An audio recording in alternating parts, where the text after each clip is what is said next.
Press the Lord सभी को। और आशा करती हूँ आप सभी लोग अच्छे हैं और मैं भी प्रभु की कृपा से अच्छी हूँ।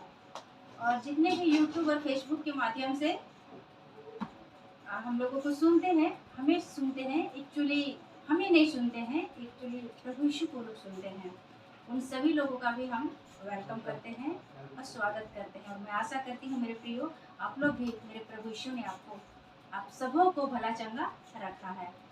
तो आज के वचन में जाने से पहले हम लोगों की जो महत्वपूर्ण सूचनाएं हैं उन सभी को मैं और एक बार दोहराना चाहूँगी। जैसे MMB sound doctrines church Hindi online church every Saturday 8 PM with pastor Daniel Raj. और विश्व भर के सभी सदस्य जो MMB से जो जुड़ा हुआ है उन लोगों को जो लाइव चर्च होता है सैटरडे को, उन लोगों को जुड़ना ही होगा। जितने भी लोग मसीह मंथन के हैं सभी को जुड़ना ही होगा। यीशु की शिक्षाएं, पतरस की शिक्षाएं, पौलुस की शिक्षाएं, पहली सदी की शिक्षाएं और MMB की शिक्षाएं बिल्कुल एक जैसी है। मसीह मंथन बैठक क्या क्या नहीं मानता है। हम जिब्रिस को नहीं मानते, एक नाम का बपतिस्मा हम नहीं देते, दशमांश की शिक्षा को हम नहीं मानते, हम लोग लोगों को नीचे नहीं गिराते। तो ये सारी चीज़ें हम लोग नहीं मानते हैं, MMB नहीं मानता है। हम यहूदीवाद को नहीं मानते, मनुष्य परमेश्वर है हम नहीं मानते। हम मानते हैं कि महिलाएं पास्टर बन सकती है। हम मानते हैं कि उद्धार के बाद प्रभु भोज देना चाहिए। हम सेवक को पापा नहीं बुलाते। आशीष बीज के नाम पर पैसे नहीं मांगते। हम स्वागत वाला गीत नहीं गाते। तो ये सारी चीजें MMB नहीं मानता है, हम लोग नहीं मानते हैं। पास्टर डैनियल दा का 3 चैनल चलता है, यूट्यूब, फेसबुक, इंस्टाग्राम। तो इन सारे जगह से आप लोग खरी शिक्षाओं को प्राप्त कर सकते हैं और खरी शिक्षाओं का लाभ ले सकते हैं। और हम लोग का भी जो यूट्यूब चैनल है और हम लोग का जो मसीह मंथन बैठक वर्ल्ड ग्रुप जो आद्रा है, आद्रा वेस्ट बंगाल, हम लोग का जो पेज है फेसबुक का, वहाँ से भी आप लोग सुन सकते हैं।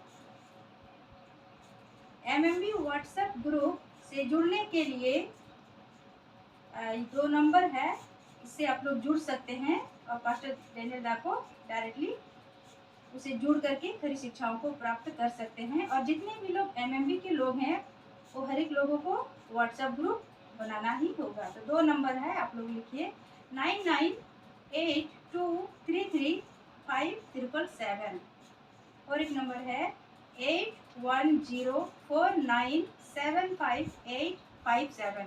ये 2 नंबर से आप लोग व्हाट्सएप पर जुड़ सकते हैं और खरी शिक्षाओं को प्राप्त कर सकते हैं। कैसे देखते वो सुनते हो डैनियल राज को, संस्था के नजरिए से या परमेश्वर के राज्य के नजरिया से?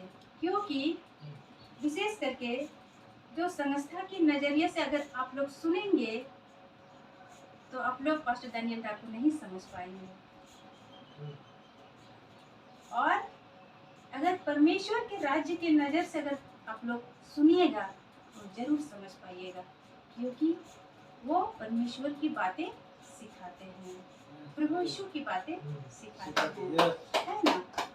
तो बहुत सारे चर्चे, बहुत सारी संस्थाएं हैं जो अपना अपना जो रूल बनाए हैं, वो सारे लोग पास्टर डैनियल दा को नहीं सुन सकते हैं, क्योंकि उनका अपना रूल है ना। जिस तरह लिखा हुआ है मत्ती 24 का 14 पद पे लिखा हुआ है, और राज्य का यह सुसमाचार सारे जगत में प्रचार किया जाएगा, क्योंकि प्रभु यीशु मसीह ने कहा था कि जो सुसमाचार है पूरे राज्य में यानी पूरे दुनिया पे प्रचार किया जाएगा, तब क्या होगा, अंत आ जाएगा। Zoom meeting for MMB front leader 21 June Friday 8 PM। All member must join. तो सभी MMB के लीडर लोगों को, जो फ्रंट लीडर का जो लोग मीटिंग होता है, पास्टर हो, लीडर हो, कोऑर्डिनेटर हो, सभी को जुड़ना कंपलसरी है। और 21 जून को फ्रंट लीडर लोग का मीटिंग होगा। फिर अभी यूथ ग्रुप के लिए एक यूथ स्टडी शुरू हुआ है, तो सारे यूथ लोग उसमें शामिल हो सकते हैं आप लोग। और MMB यूथ तैयारी अगली पीढ़ी की खरी शिक्षा के साथ, क्योंकि अभी के समय में सारे यंग लोग को खरी शिक्षा की ज़रूरत है। और इसे जुड़ने के लिए, यूथ ग्रुप में जुड़ने के लिए MMB से सिस्टर पोलोमी घोष है, उससे आप लोग संपर्क करके यूथ ग्रुप में शामिल हो सकते हैं। सिस्टर पोलोमी घोष का नंबर है 919073837362। ये नंबर है पोलोमी घोष का, और आप लोग यूथ में शामिल हो सकते हैं। और यूथ लोग का जो स्टडी होगा वो 28 जून को होगा। तो आप लोग जो भी यूथ में शामिल होना चाहते हैं, जितने भी बैचलर, जितने भी बच्चे लोग हैं, यंग बच्चे लोग खरी शिक्षाओं को प्राप्त करना चाहते हैं, तो आप लोग शामिल हो सकते हैं इस नंबर से कॉल करके। पुणे में सेकेंड सैटरडे को चर्च होता है वहाँ, और वहाँ जो चर्च चलाते हैं ब्रदर सचिन है, सिस्टर रोजलिन है। और इन दोनों से संपर्क करके आप लोग पुणे आसपास में जितने भी लोग हैं वहाँ पर आप लोग शामिल हो सकते हैं। पास्टर डैनियल दा विश्व भर में खरी शिक्षाओं की मुहिम चला रहे हैं। और जो भी आप लोग जुड़ना चाहते हैं उन खरी शिक्षाओं से, तो ये नंबर है, उससे आप लोग संपर्क कर सकते हैं 918104957857। ये नंबर आप लोग इस नंबर से जुड़ करके डैनियल दा से खरी शिक्षाओं को ले सकते हैं। और व्हाट्सएप ग्रुप हर एक को बनाना है। जितने भी MMB के जो सदस्य हैं वो सभी लोग जुड़ सकते हैं। और अपना व्हाट्सएप ग्रुप बनाना बहुत ज़रूरी है। आप क्या क्या कर रहे हैं, कैसे काम कर रहे हैं, अपना व्हाट्सएप ग्रुप जब रहेगा तो उसमें आप डाल सकते हैं। और एक नंबर है पास्टर डैनियल दा का, उस नंबर को आप लोग उसमें जोड़ दीजिएगा, कनेक्ट कीजिएगा। उसको एडमिन नहीं बनाना है, सिर्फ नंबर को जोड़ना है, उसमें कनेक्ट करना है। और नंबर है 8104957857। ये नंबर है कनेक्ट होने के लिए, ताकि डैनियल दा को भी पता चले कि आपका व्हाट्सएप ग्रुप जो बना है आप उसमें कैसे कार्य कर रहे हैं। और जब भी एक मसीही से आप अगर मिलते हैं तो आपका क्वेश्चन होना चाहिए, एक सवाल जरूर पूछना चाहिए। एक सवाल आप पूछेंगे दूसरे से, कितनी उन्नति आप कर रहे हो सही शिक्षाओं में, सेवक की उन्नति या आपकी उन्नति, ये क्वेश्चन जरूर पूछिएगा। क्योंकि आजकल क्वेश्चन लोग नहीं पूछते हैं। और ऐसा चर्च ढूंढिए जहाँ का सेवक आपकी उन्नति करवाता हो, ना कि खुद की। क्योंकि आज ज़्यादातर अगर देखिएगा सेवक खुद अपना उन्नति करता है और कलीसिया की उन्नति नहीं करवाता है। तो ऐसा नहीं हो, ऐसा नहीं होना चाहिए। कलीसिया को भी उन्नति करवाना चाहिए। तो ये सवाल पूछना जरूरी है। अगर सेवक कलीसिया की उन्नति नहीं करवा रहा है तो कलीसिया बदल दीजिए। सही बात है ना। अगर कलसिया उन्नति नहीं कर रहे हैं, सेवक खुद अपना उन्नति कर रहा है, तो ऐसे कलसिया में जाना लाभ है? नहीं है। आप हर संडे को जाकर के सिर्फ अटेंडेंस बना करके आइएगा, ये लाभ नहीं है, क्योंकि कलसिया को उन्नति करना है और सेवक का भी काम है कि कलसिया को उन्नति करवाना। आत्मा का दान कलसिया के लिए दिया गया है ना? सेवक के लिए नहीं, किसी दास के लिए नहीं, किसी एक व्यक्ति के लिए नहीं, बल्कि पूरी कलसिया के लिए, पूरी कलसिया के लिए ही पवित्र आत्मा का दान दिया गया है। कितनी गर्व की बात है ना? लेकिन आज ज्यादातर सेवक खुद का उन्नति करता है। मेरे इधर आओ, मैं कर दूंगा, हम लोग करते हैं, लेकिन ऐसा नहीं होना चाहिए। पूरी कलसिया को उन्नति करना चाहिए, क्योंकि दान इसीलिए ही दिया गया है कि ताकि कलसिया का उन्नति हो। पवित्र आत्मा इसीलिए ही दिया गया है। किसी को कम या किसी को ज्यादा ऐसा मिला है क्या? नहीं, क्योंकि पवित्र आत्मा सबको एक जैसा ही मिला है। तो फिर वो पावरफुल कैसे हो गए? जो पवित्र आत्मा आपको मिला है, वही पवित्र आत्मा सेवक को भी मिला है। तो यहाँ कम और ज्यादा का तो बात ही नहीं है। MME Short Time Bible College in Mumbai 2024, Monday to Sunday, 7 days Disciple Training D12। Bible college 7 दिन का बॉम्बे में शुरू होने जा रहा है और आप लोग जितने भी MMB के लोग हैं, आप लोग जा कर के स्टडी ले सकते हैं और सही शिक्षाओं को प्राप्त कर सकते हैं। बाइबल कॉलेज मुंबई में शुरू होने जा रहा है।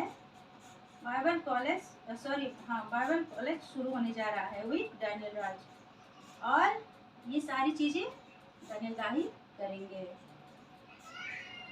First batch 12 male only, second batch 12 female only. Registration fees 5000 per person. एक आदमी को 5000 रुपया लगेगा। और फर्स्ट बैच सिर्फ जेंट्स के लिए है, सेकंड बैच लेडीज लोग के लिए है, और थर्ड बैच विशेष करके जिसका ग्रुप में अगर 12 जन हो जाता है तो वो लोग भी जा सकते हैं रजिस्ट्रेशन करके। तो सारी सुविधाएं पास्टर डैनियल दा कर दिए हैं। और वहाँ पर जो स्टडी होंगे विशेष करके 10 बजे से 1 बजे तक, 3 बजे से 5 बजे तक और 7 बजे से 9 बजे तक 3 टाइम स्टडी होंगे। और खाने पीने का सारी व्यवस्था पास्टर डैनियल दा कर दिए हैं। टू बैच फ्लाइट मुंबई, वहाँ पर फ्लाइट में सुविधा कर दिए हैं। 2 बैच का फ्लाइट है तो वहाँ पर रहने का सुविधा कर दिए हैं। मेडिकल सर्टिफिकेट देना होगा। 3 से 5 साल पुराना विश्वासी होना चाहिए। 7 दिन का अध्ययन पूरा करना होगा। MMB BC के नियम का पालन करना होगा। स्टूडेंट्स को खुद ही जिम्मेदारी पर आना होगा। मंडे से पहले मुंबई पहुंचना होगा, यानी कि आपको संडे को ही पहुंचना होगा शाम तक में, तब तो आप मंडे सुबह से स्टडी ले सकते हैं। India get ready for sound doctrines, short time Bible college Daniel Raj. और ये 2 नंबर है, इस नंबर से आप लोग जुड़ सकते हैं। 8104957857। MMB office number 9982335777। ये एक नंबर ऑफिस का है और एक नंबर पास्टर डैनियल दा का है। इस नंबर से जो भी आप लोग बातचीत करना चाहते हैं, वहाँ कनेक्ट होकर के वहाँ स्टडी लेना चाहते हैं, तो इन सारे नंबर पर आप कॉल करके जुड़ सकते हैं। 7 दिन 12 लोग, और फिर आएगा हरी शिक्षा का सैलाब। आइए हम लोग वचन की ओर जाते हैं। मैं आशा करती हूँ कि सभी लोगों को समझ में आ गए होंगे। तो आइए हम लोग आज के वचन को देखते हैं। हम लोग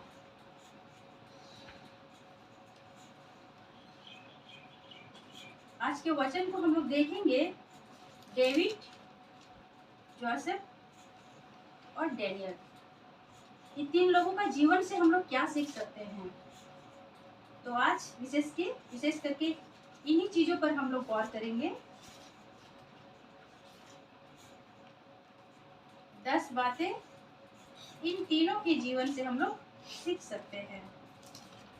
यूसुफ से हम क्या सीख सकते हैं? परमेश्वर से डरता, है ना, डर था।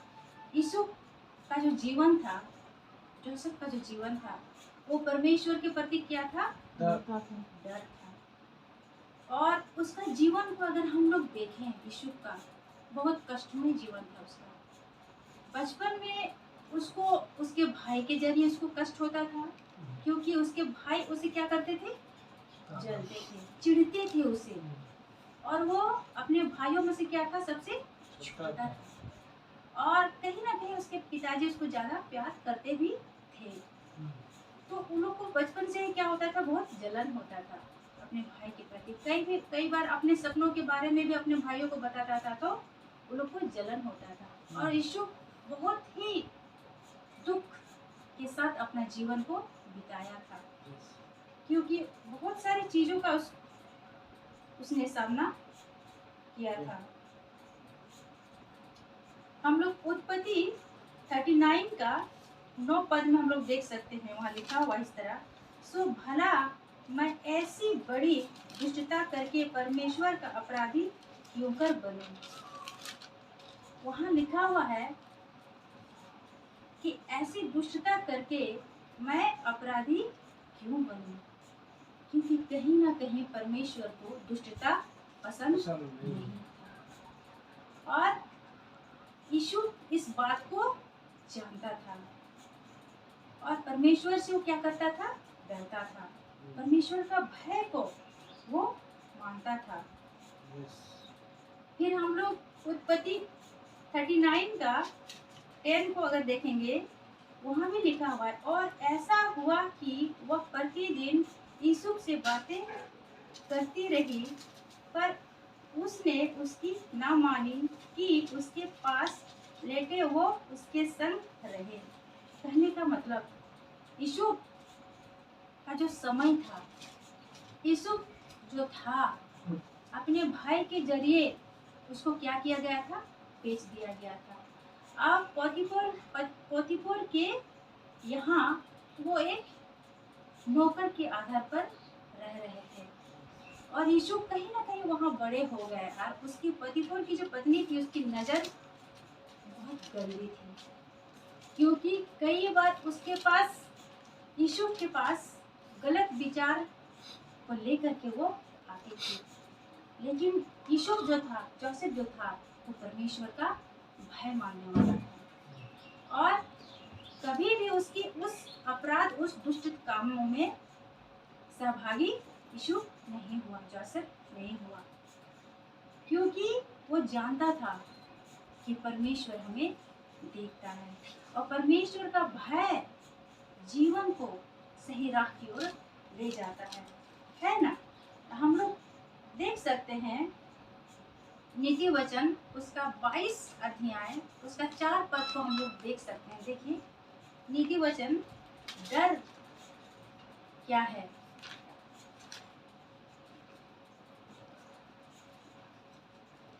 नीति वचन उसका 22 अध्याय उसका 4 पद को हम लोग देखते हैं, नम्रता और यहोवा के भय मानने का फल धन, महिमा और जीवन होता है ना। क्योंकि परमेश्वर का जो भय, वो बहुत सारी चीजों में क्या करता है? आपको आगे बढ़ाता है। आज के, विशेष करके आज के यंग बच्चे लोग, यूथ लोग, विशेष करके आप स्कूल में, कॉलेज में बहुत सारे लोगों से आप लोग मिलते हैं, लेकिन आप एक मसीही बच्चे हैं, तो आपका पहला स्थान परमेश्वर का होना चाहिए, प्रभु यीशु का होना चाहिए। क्योंकि बहुत सारे ऐसे लोग आप लोग को मिलेंगे, सबको लगेगा क्या छोटा है ये सारी चीजें, है ना। लेकिन यीशु जानता था कि पोतीफर की जो पत्नी है, उसको गलत विचार के दवा गलत विचार से उसको उसके समीप आना चाहता था। लेकिन कहीं ना कहीं यीशु के मन में भय था, परमेश्वर का डर था। और आज भी हर एक मसीहियों के जीवन में परमेश्वर का भय होना बहुत जरूरी है। नहीं तो ऐसे ही तो आज समाज को अगर देखिएगा बहुत गंदी हो चुकी है। आज बहुत सारे पाप पृथ्वी पर बढ़ गए हैं।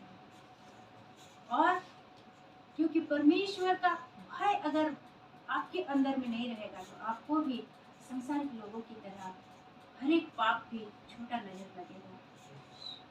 लेकिन एक विश्वासी होने के नाते आपका पहला स्थान होता है खुदा का भय मानना, खुदा के साथ अपने रिश्तों को सही रखना, यीशु की तरह उन चीजों से क्या करना है, भागना है ना। कुछ दिन पहले नहीं, कुछ साल पहले एक रोग आया था, यौन संबंध के मामले में एक रोग आया था। उसको क्या बोलते हैं, HIV।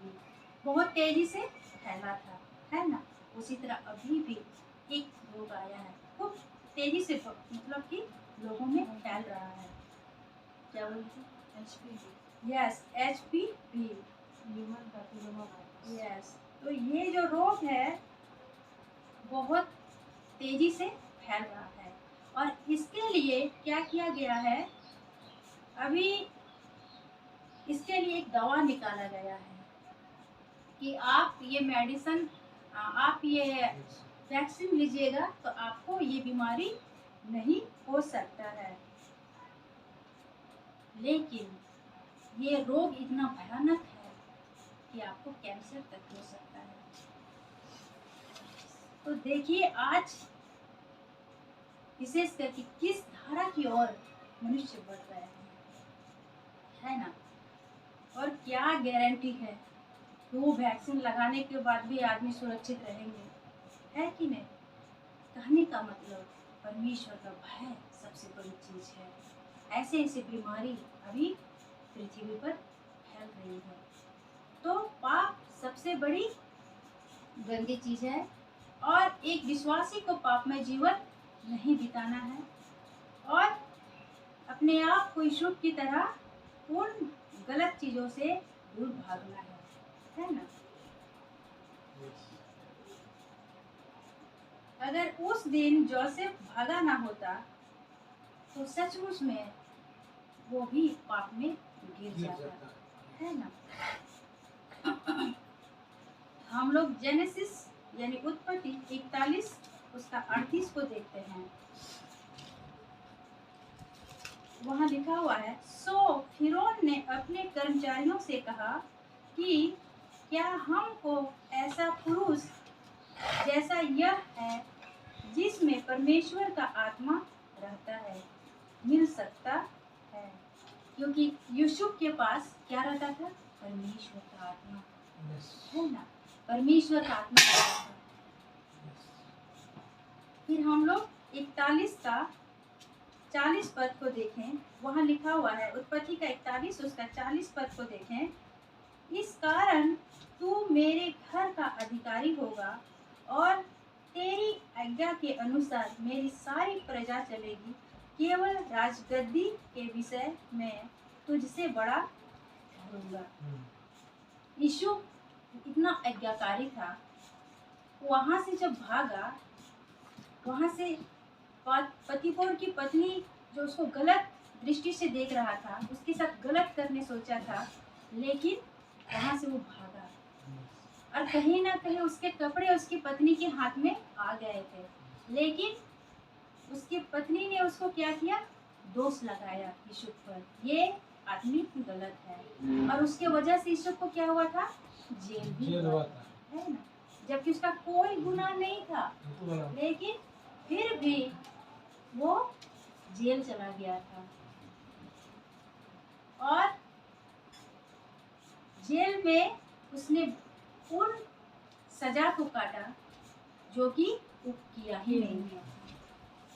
तो कहीं ना कहीं ये सच्चाई बाद में राजा पोतीफर को पता चलता है और उसको निकलवाता है, और निकलता तो है उसको जेल से, प्लस उसको वो पद दे देता है एक मंत्री का, क्योंकि राजा को ये पता चल गया था कि यूसुफ के जैसा ईमानदार कोई मेरे राज्य में नहीं है, इसीलिए तो उसको मंत्री बना दिया गया मिस्र। तो उसके आधार पर हम लोग जान सकते हैं कि अगर हम खुदा का भय को मानते हैं तो एक दिन खुदा भी हमें उस जगह पर जरूर ले जाएगा। जो नीति वचन 22 अध्याय उसका 4 पद में जो लिखा हुआ है, नम्रता और यहोवा के भय मानने का फल धन, महिमा और जीवन होता है। और ये सारी चीजें यीशु को किसने दिया? परमेश्वर। उस राज्य का मंत्री ठहराया।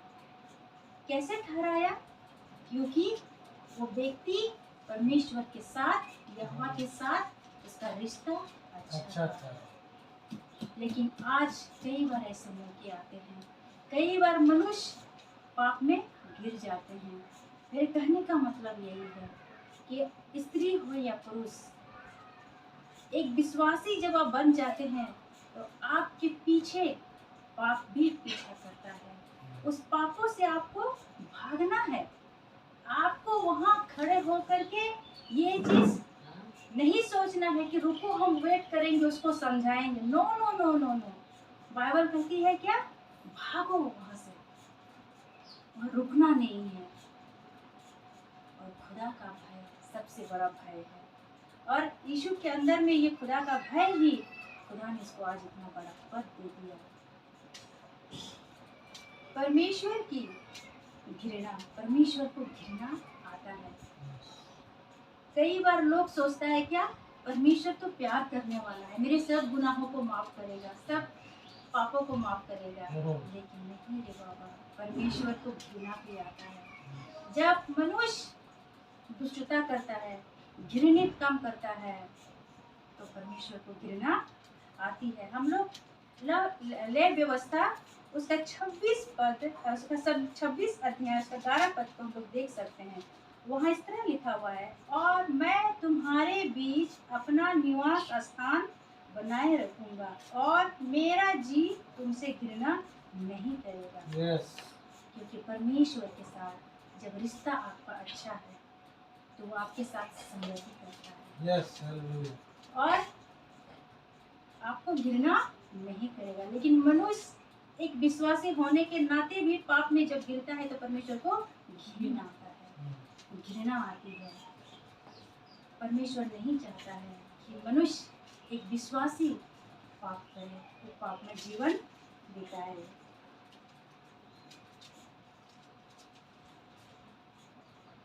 हम लोग और एक चैप्टर देख सकते हैं, प्रेरितों का 5 अध्याय का 5 पद। यहाँ लिखा हुआ है, ये बातें सुनते ही हननिया गिर पड़ा और प्राण छोड़ दिया, और सब सुनने वालों पर बड़ा भय छा गया। कहने का मतलब परमेश्वर घृणा करता है। कई सारे आज भी ऐसे विश्वासी लोग हैं जो कहता है क्या, वो तो बहुत प्यार करता है, वो हमें दंड कैसे दे सकता है, वो हमें माफ जरूर करेंगे। जरूर परमेश्वर माफ जरूर करता है, लेकिन आप इतने गंदे अगर हो जाइएगा, ऐसे घृणित कामों को कीजिएगा तो फिर वो आपको एक्सेप्ट नहीं करेंगे, है ना। अगर ऐसा ही बात था तो फिर हननिया और सफेरा क्यों मर गए? ये कौन सा आत्मा था और कौन सा आत्मा के साथ वो लोग झूठ बोला कि वो लोग वहीं मर गए? ये दंड नहीं था क्या? हम लोग जानते हैं कि प्रेरितों का 5 अध्याय का 5 पद में क्या हुआ था, क्योंकि उन लोगों ने जमीन बेचा था और कुछ पैसे रख लिया था और कुछ पैसे प्रभु को दे रहे थे, लेकिन वो लोगों ने झूठ बोला था। जब पतरस ने पूछा क्या इतने ही है, उन लोगों ने कहा हाँ, लेकिन पतरस के साथ कौन सा आत्मा था? पवित्र आत्मा था, क्योंकि लोग पवित्र आत्मा से क्या करते थे? झूठ बोलते थे, वही गिर के मर गए। तो क्या ये दंड नहीं था? दंड था। आज मसीह लोग बहुत हल्के में प्रभु को लेता है, ऐसा नहीं होना चाहिए। एक भय होना चाहिए आपके अंदर में। मसीही जीवन जब आप बिताते हैं तो परमेश्वर प्यार जरूर करता है, लेकिन वो दंड भी देता है। ये दोनों ही रूप आपको उसका देखना पड़ेगा। आप सिर्फ एक ही रूप को उसको देखते हैं, प्यार करते हैं, प्यार करते हैं। हाँ, अफकोर्स वो मनुष्य जाति को प्यार करते हैं, इसीलिए तो अपने आप को क्रूस पर दे दिया। यही सबसे बड़ा प्रमाण है। लेकिन आप अगर मसीही होकर भी, विश्वासी होकर भी अगर पापमय जीवन बिताते हैं तो वो दंड जरूर देंगे आपको। बड़ी भय के साथ आपको चलना चाहिए परमेश्वर के साथ। आज खुदा का भय नहीं है लोगों के अंदर, ना खुद को मसीही लोग कहलाते हैं। बहुत बुरा लगता है जब ऐसे लोगों को देखते हैं ना, एक पाँव संसार में है और एक पाँव मसीह में है। बेटा तू तो ऐसे ही चला जाएगा। लेकिन एक अवसर अभी दिया गया है कि विश्वासी कलीसिया अपने जीवन को सही करे। फिर हम लोग देखते हैं यीशु से हम सीख सकते हैं। जिन हालातों में था खुश था।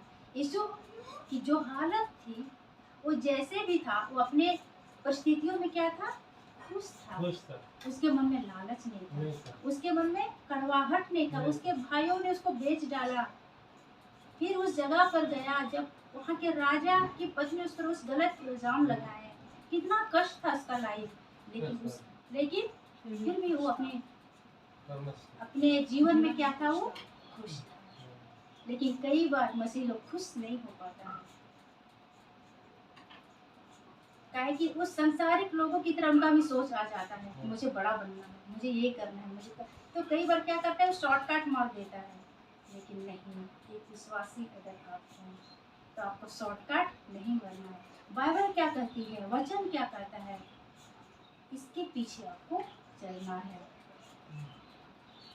अगर आपका जीवन अगर सही रहेगा परमेश्वर के साथ, परमेश्वर क्यों नहीं बढ़ाएगा? यीशु को बढ़ाया ना, तो फिर आपको क्यों नहीं बढ़ाएगा?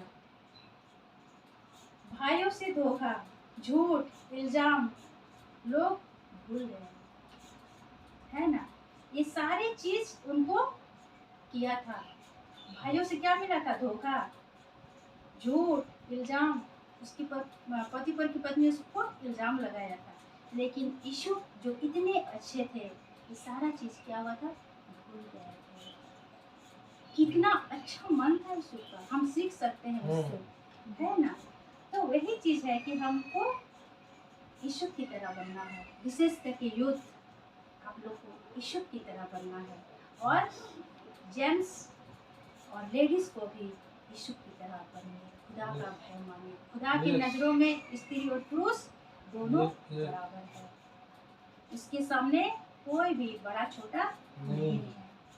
तो यीशु के से हम लोग सीख सकते हैं। यीशु की तरह हम लोग जीवन जीने की चाह रखनी चाहिए और होना ही चाहिए।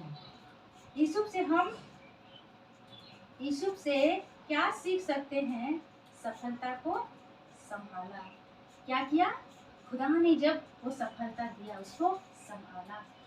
कई बार लोग अमीर बनने के बाद सफलता को संभाल नहीं आते। कई बार एटीट्यूड आ जाता है, उसमें घमंड आ जाता है, मैं तो कुछ ऐसा नहीं होना चाहिए। जब खुदा आपको ऊंचा उठाएगा और आपको नम्र होना है और आपको अच्छा होना है और आपका रिश्ता उस पद के लिए कभी अहंकार नहीं आना चाहिए, क्योंकि अपने से आप कुछ थोड़ा किए हैं। आपको खुदा ने बढ़ाया, आपको ईश्वर ने बढ़ाया, तो फिर घमंड कहाँ रह गया आपका? और ये चीज यीशु जानता था और अपना पद को उसने सफलता से संभाला। यीशु अंत तक परमेश्वर के साथ था। यीशु जो था अंत तक परमेश्वर के साथ था।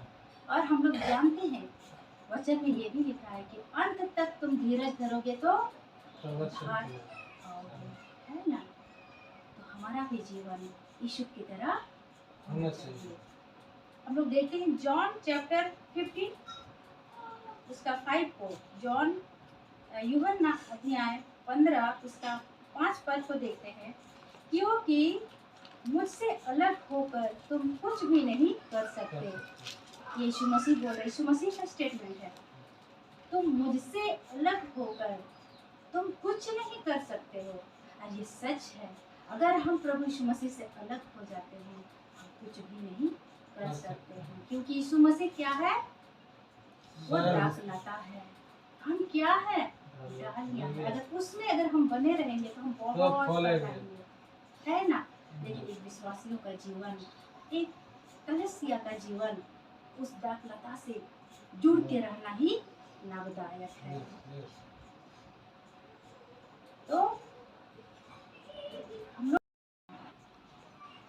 तो हम लोग समझ गए कि यीशु का अंत तक परमेश्वर के साथ साथ है ना। तो एक विश्वासी का जीवन भी परमेश्वर के साथ साथ ही होना चाहिए। और यीशु मसीह ने स्वयं कहा है कि मुझसे अलग होकर तुम कुछ नहीं कर सकते हो। तो हम लोगों ने सीखा यीशु के जीवन से परमेश्वर का भय बहुत बड़ी चीज है, हमको बहुत सारी चीजों से लाभ दिला सकते हैं। हम लोग आइए हम लोग और एक चीजों को देखते हैं। हम लोग डेविड का जीवन से देखते हैं, डेविड से हम लोग क्या सीख सकते हैं, हम लोग आज देखेंगे। डेविड से हम क्या सीख सकते हैं, दिल का अच्छा था। डेविड क्या था, दिल का अच्छा था, बहुत अच्छा था। परमेश्वर उसको बहुत अच्छा लगता था, उसको परमेश्वर को पसंद आ गया था दाऊद। हम लोग पहला शमूएल उसका 13 अध्याय उसका 14 पद को देखेंगे। वहाँ लिखा हुआ है, यहोवा ने अपने लिए एक ऐसे पुरुष को ढूंढ लिया है जो उसके मन के अनुसार है, और यहोवा ने उसी को अपनी प्रजा पर प्रधान होने को ठहराया है। कितना अच्छा ना। परमेश्वर दाऊद को क्या किया था, यहोवा परमेश्वर दाऊद को अपने मन के अनुसार उसको मिल गया था। दाऊद को, डेविड को बहुत अच्छा लगता था यहोवा परमेश्वर। उसमें क्या अच्छाई था पता है, जब पाप किया था दाऊद राजा, उसको वो पाप उसने स्वीकार किया था। और राजा साउल जो था उसने क्या था, एटीट्यूड, उसने नम्र होना नहीं जानता था। तो दोनों में फर्क था। और कहीं ना कहीं राजा दाऊद जब कुछ भी नहीं था, एक चरवाहा था, लेकिन वो दिल का बहुत अच्छा था। उसके अंदर में घमंड नहीं था, उसके अंदर में ईगो नहीं था, किसी के प्रति कोई जलन नहीं था, और अपना भाइयों में से सबसे छोटा था। कई बार उसका भाई लोग भी सोचता था कि ये क्या कर सकता है, लेकिन परमेश्वर जानता था डेविड को कि वो अच्छा है, और वो बहुत ही अच्छा है, जो परमेश्वर को अच्छा लगा। इसीलिए यहाँ शमूएल भविष्यवक्ता का शमूएल का पुस्तक में लिखा हुआ है, पहला शमूएल 13 अध्याय 14 पद पर, यहोवा ने अपने लिए एक ऐसे पुरुष को ढूंढ लिया है जो उसके मन के अनुसार है, और यहोवा ने उसी को अपनी प्रजा पर प्रधान होने को ठहराया है ना। कितनी खूबसूरत बात है ना। कई बार प्रभु ढूंढता है ऐसे लोगों को जो दिल का अच्छा है, और कहीं ना कहीं उसको राजा बनाया था डेविड को, तो ये भी परमेश्वर का इच्छा था। तो परमेश्वर कुछ भी कर सकता है, लेकिन आज हम लोगों का रिश्ता परमेश्वर के साथ अच्छा होना चाहिए। फिर हम लोग प्रेरित उसका 13 अध्याय उसका 22 पद को देखते हैं। फिर उसे अलग करके दाऊद को उनको राजा बनाया, जिसके विषय में उसने गवाही दी कि मुझे एक मनुष्य इसे का पुत्र दाऊद मेरे मन के अनुसार मिल गया है। यहाँ पर क्या हुआ है, यहाँ पर लेखक लिख रहा है कि इसे का जो पुत्र है दाऊद मेरे मन के अनुसार मिल गया है। यानी परमेश्वर बोल रहे हैं क्या कि मुझे मेरे मन के अनुसार मिल गया है। वो कौन था? वो दाऊद राजा था, है ना। तो डेविड से हम क्या सीख सकते हैं? बड़ों का आदर करना। डेविड जो था उसके अंदर में अहंकार नहीं था, वो सबको रिस्पेक्ट करता था, बड़ा हो छोटा हो सबको रिस्पेक्ट करता था। आज हमें भी सबको रिस्पेक्ट करना चाहिए। पहला शमूएल 24 अध्याय उसका 6 पद को देखते हैं। और अपने जनों से कहने लगा, यहोवा ना करे कि मैं अपने प्रभु से जो यहोवा का अभिषेक है ऐसा काम करूं कि उस पर हाथ चलाऊं, क्योंकि वह यहोवा का अभिषेक है। क्योंकि डेविड जो था साउल राजा के जान के पीछे पड़ा हुआ था, उसको यहाँ वहाँ भागना पड़ता था साउल राजा का डर से, क्योंकि राजा बनने के लिए उसको नियुक्त किया गया था। साउल के बाद दूसरा राजा जो बना वो कौन था? डेविड था। और डेविड का राज्य बहुत खूबसूरत था, है ना। तो साउल राजा उसको मारने के लिए यहाँ वहाँ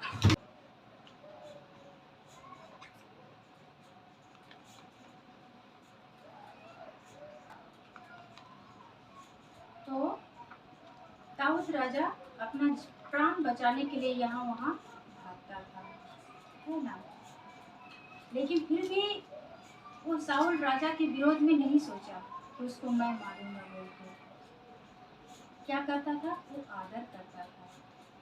तो सचमुच में दिल का बहुत अच्छा था राजा डेविड, किंग डेविड। तो हम लोग सीख सकते हैं कि हम लोग को भी दाऊद राजा की तरह अपने मन को शुद्ध रखना है और बड़ों का आदर करना है। फिर हम लोग देखते हैं एफिसियस उसका 6 अध्याय उसका 1 पद। हे बालकों, प्रभु में अपने माता पिता के आज्ञाकारी बनो, क्योंकि यह प्राचीन है। क्या लिखा हुआ है?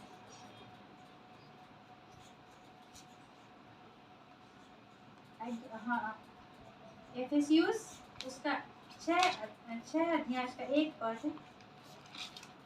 हे बालकों, प्रभु में अपने माता पिता के आज्ञाकारी बनो, क्योंकि यह प्राचीन है। फिर हम लोग देखते हैं एफिसियस का 6 अध्याय का 2 पद। अपनी माता और पिता का आदर कर, यह पहली आज्ञा है जिसके साथ प्रतिज्ञा भी है। फिर एफिसियस का 6 अध्याय उसका 3 पद को, कि तेरा भला हो और तू धरती पर बहुत दिन जीवित रहे। तो ये बातें पौलुस भी जानता था। क्या जानता था? कि माता पिता का आदर करना बहुत अच्छी बात है। अगर हम लोग इस वचन को देखेंगे थोड़ा सा पीछे जा करके, निर्गमन उसका 20 अध्याय अगर 12 पद देखेंगे, 12 पद से, तो वहाँ पर हम लोग आज्ञाएं देख सकते हैं। परमेश्वर ने स्वयं वहाँ पर आज्ञा दिया था मूसा को कि ये सारी चीजें मेरे लोगों को तुम समझाओ। देख सकते हैं, आप लोग पढ़िए। तू अपने पिता और अपनी माता का आदर करना, जिससे जो देश तेरा परमेश्वर यहोवा तुझे देता है उसमें तू बहुत दिन तक रहने पाए। हाँ, तो यानी क्या है कि अपने माता पिता का आदर करना, है ना। अपने माता पिता का अगर आदर करोगे तो प्रभु को भी अच्छा लगता है। हम लोग पुराना नियम में भी देखते हैं यहोवा परमेश्वर ने कहा था, और नया नियम में जो पौलुस लिखा है वो भी कह रहा है कि अपने माता पिता का आज्ञा करो। कई बार आज का समस्याओं को अगर विशेष करके देखेंगे तो बुजुर्ग लोगों को बहुत सारी प्रॉब्लम सहनी पड़ती है। कई बार बेटे बहू का बुजुर्ग से, बूढ़े माँ बाप से नहीं पटता है। तो ऐसा नहीं होना चाहिए। बुजुर्ग माँ बापों का आदर करना जरूरी है, क्योंकि अगर ऐसा करोगे तो तुम्हारी आयु बढ़ेगी और जिस देश में तुम्हें रहने के लिए दिया गया है वहाँ कुशल से रह सकते हो, है ना। तो ये भी एक क्या है, आज्ञा है। फिर हम लोग देखते हैं कुलुसी का पत्र, कुलुसी उसका 3 अध्याय 26 पद पर है, बालकों सब बातों में अपने अपने माता पिता की आज्ञा का पालन करो, क्योंकि प्रभु इसे प्रसन्न होता है। तो हम लोग जानते हैं क्या कि प्रभु को भी अच्छा लगता है जब माता पिता का आज्ञा जब बच्चे मानते हैं तो प्रभु को भी अच्छा लगता है। और हर एक विश्वासी अपने माता पिता का आज्ञा मानना चाहिए, क्योंकि माँ बाप हमेशा अपने बच्चों का अच्छा ही सोच रखते हैं। हम लोग नीति वचन उसका 20 का 20 में देख सकते हैं, वहाँ भी लिखा हुआ है, जो अपने माता पिता को कोसता उसका दिया बुझ जाता और घोर अंधकार हो जाता है। क्या लिखा है नीति वचन में कि जो अपने माता पिता को कष्ट देता है उसका दिया क्या होता है, बुझ जाता है और घोर अंधकार हो जाता है ना। तो माँ बाप का आज्ञा मानना कितनी बड़ी बात है ना। और जो लोग नहीं मानता है, अपने माता पिता को कोसते रहता है कि आपके कारण ऐसा हुआ, आपने ऐसा नहीं कर दिया, ऐसा वैसा नहीं कर दिया, ऐसा एक विश्वासी अपने माँ बाप के साथ ऐसा व्यवहार ना करें, नहीं तो यहाँ लिखा हुआ है उसका दिया बुझ जाता है और घोर अंधकार हो जाता है। तो कितनी सुंदर सुंदर बातें लिखी हुई है बाइबल में ना। फिर हम लोग देखते हैं लय व्यवस्था उसका 19 अध्याय उसका 32 पद को देखते हैं। पके बाल वाले के सामने उठ खड़े होना। क्या बोलता है वचन, बोलता है कि पके बाल, जो बूढ़ा बूढ़ी लोग रहता है, विशेष करके जो बूढ़ी माँ लोग रहती है और बूढ़े बाबा लोग जो रहते हैं, आप यंग हैं तो आप उठ जाइए, उसको बैठने की जगह दे दीजिए। और ये चीज परमेश्वर को अच्छा लगता है। फिर लिखा है यहाँ पर, और बूढ़े का आदर मान करना और अपने परमेश्वर का भय निरंतर मानना, मैं यहोवा हूँ। तो ये सारी चीजें परमेश्वर को अच्छा लगता है कि एक बूढ़ा बाबा को चाहे एक बूढ़ी माँ को आप रिस्पेक्ट करते हैं, आदर करते हैं। वो बेचारी खड़ी भी है तो अगर आप उठ करके उसको बैठाते हैं तो ये बहुत अच्छी बात है, खुदा को अच्छा लगता है, परमेश्वर को अच्छा लगता है। सिर्फ लिखा है भय निरंतर मानना, मैं यहोवा हूँ, उसको अच्छा लगता है। फिर हम लोग देखते हैं पहला पतरस उसका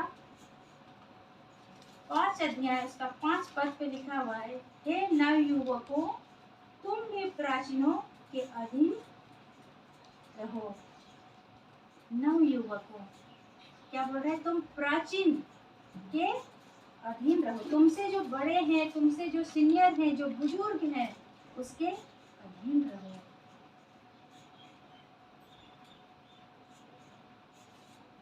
वरन तुम सबके सब एक दूसरे की सेवा के लिए दीनता से कमर बांधे रहो, क्योंकि परमेश्वर अभिमानियों का सामना करता है परंतु दीनों पर अनुग्रह करता है।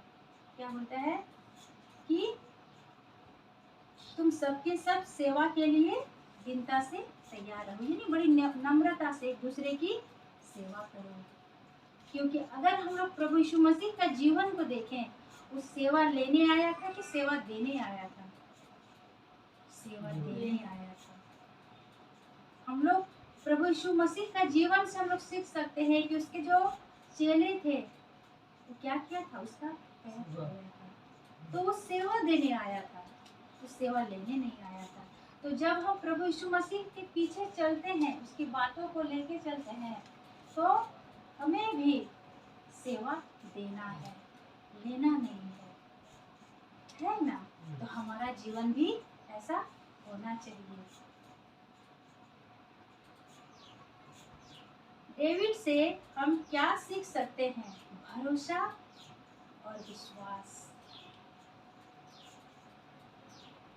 हम लोग डेविड से भरोसा सीख सकते हैं, ट्रू सीख सकते हैं, है ना?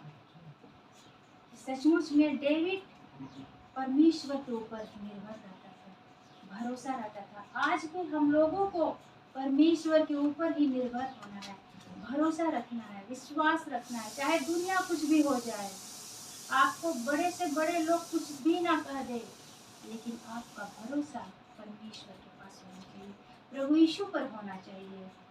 आपका विश्वास और भरोसा प्रभु यीशु पर होना चाहिए। हम लोग सीख सकते हैं डेविड का जीवन से। भजन संहिता उसका 56 अध्याय उसका 11 पद को अगर हम लोग देखेंगे, वहाँ लिखा है, मैंने परमेश्वर पर भरोसा रखा है। डेविड क्या बोल रहा है कि मैंने परमेश्वर पर भरोसा रखा है, मैं ना डरूंगा, मनुष्य मेरा क्या कर सकता है। आज भी प्रभु चाहता है कि ऐसे लोग खड़े हो जाए मेरे लिए।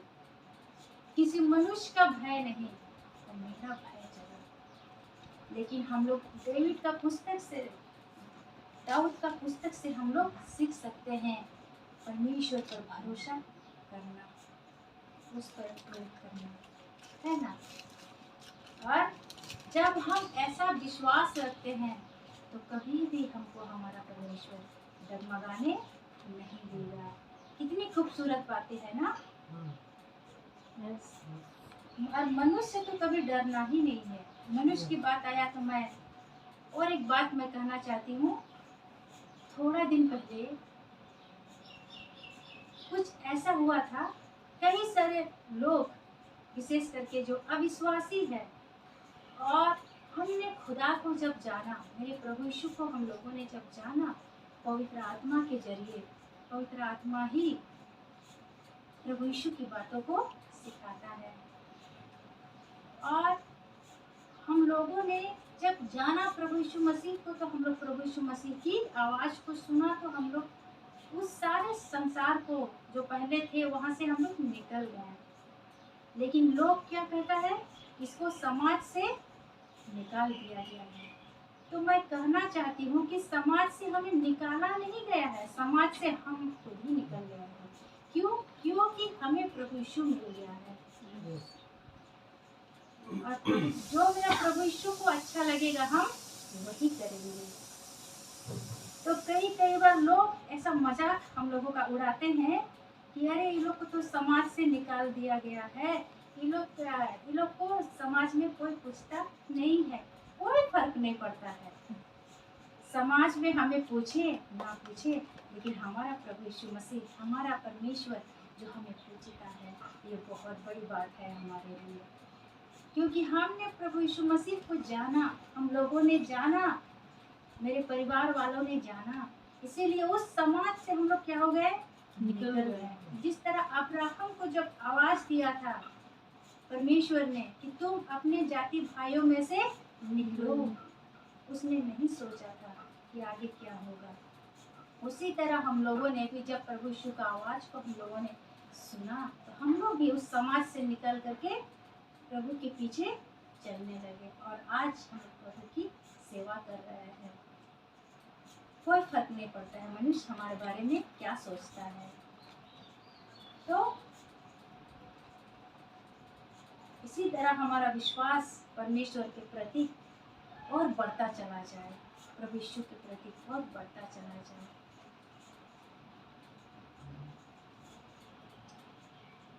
डेविड से हम क्या सीख सकते हैं?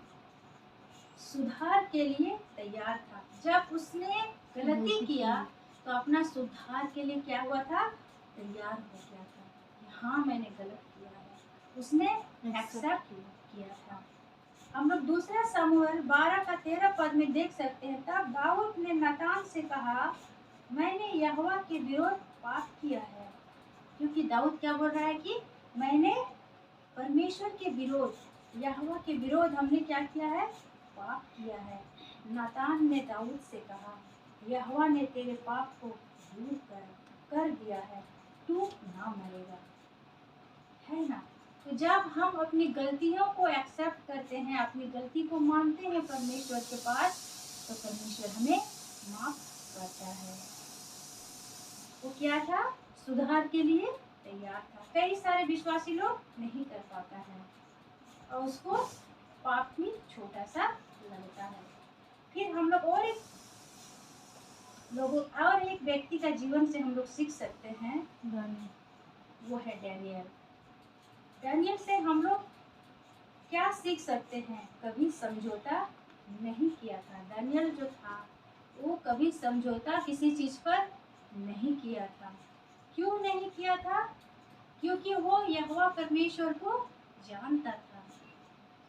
और दानियल जब था उसी समय बेबीलोन में उन लोग को बंदी बना करके लाया गया था। घसीटते हुए बंदी बना करके उन लोग को यरूशलेम से बेबीलोन लाया गया था। तो दानियल जो था वो जानता था कि उसका परमेश्वर कौन है, इसीलिए दानियल समझौता नहीं किया था। वह कुछ भी हो जाए, राजा मैं तेरे सामने झुकूंगा तो नहीं, क्योंकि मैं एक ही व्यक्ति के सामने, एक ही परमेश्वर के सामने मैं झुकूंगा, वो है हमारा यहोवा परमेश्वर। क्योंकि यहोवा परमेश्वर के दानियल जानता था। कितनी गर्व की बात है ना।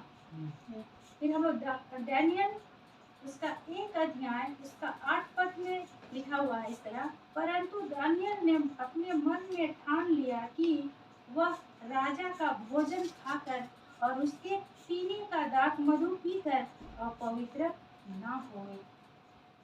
दानियल ने ठान लिया था, क्योंकि राजा का घर में तो बहुत अच्छा अच्छा भोजन होता है ना, लेकिन दानियल ने ठान लिया था क्या कि राजा कुछ भी हो जाए, मैं आपका वो खूबसूरत भोजन मैं नहीं खाऊंगा और आपका वो दाख मधु पीकर अपने आप को अशुद्ध नहीं करूंगा।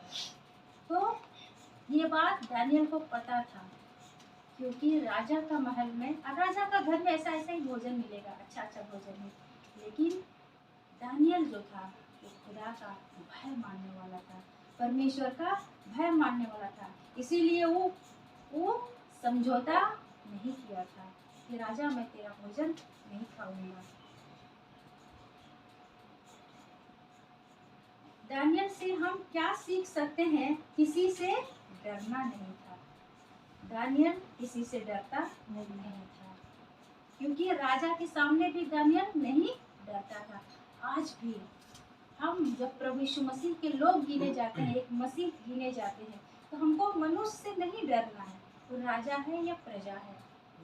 अगर हम सही हैं तो हम क्यों डरेंगे उससे? डर एक ही व्यक्ति से करना है, वो हमारे प्रभु यीशु मसीह से, है ना। तो हम लोग दानियल का जीवन से सीख सकते हैं क्या? किसी से डरना नहीं है।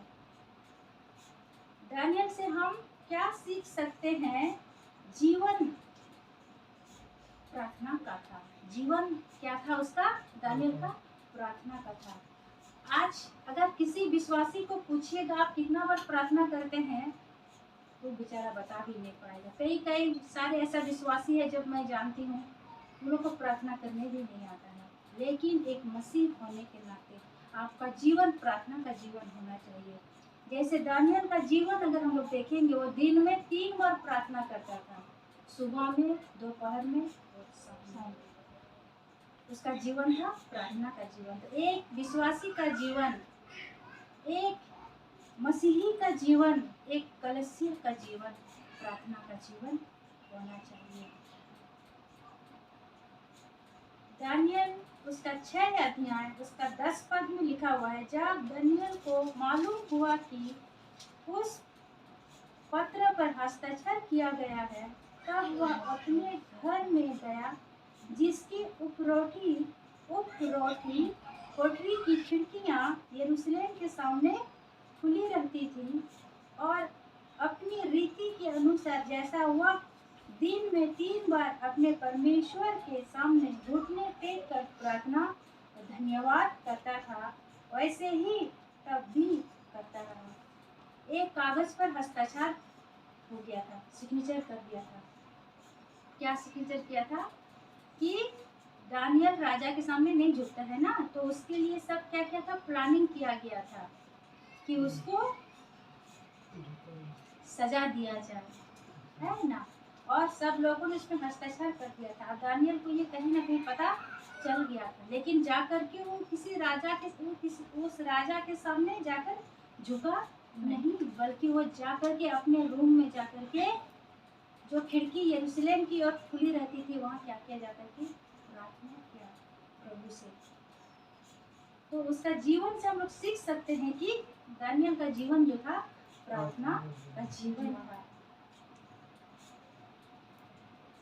हम लोग आज विशेष करके 3 लोगों के जीवन से हम लोग सीख सकते हैं कि यीशु की तरह हमको जीवन जीना है। और अगर परमेश्वर का भय में अगर हम लोग चलते हैं तो परमेश्वर जरूर एक दिन हमको वो पद जरूर दिलाएंगे, है ना। क्योंकि हमारा परमेश्वर सृष्टि को बनाने वाला परमेश्वर है, तो हमारे बारे में किसको नहीं पता है, सब पता है हमको क्या चाहिए बोल करके। मत्ती 6:33 में लिखा हुआ है ना, उसके राज्य और धर्म की तुम खोज करो तो ये सारी वस्तुएं तुम्हें मिल जाएंगी, तो पूरा क्यों नहीं देंगे।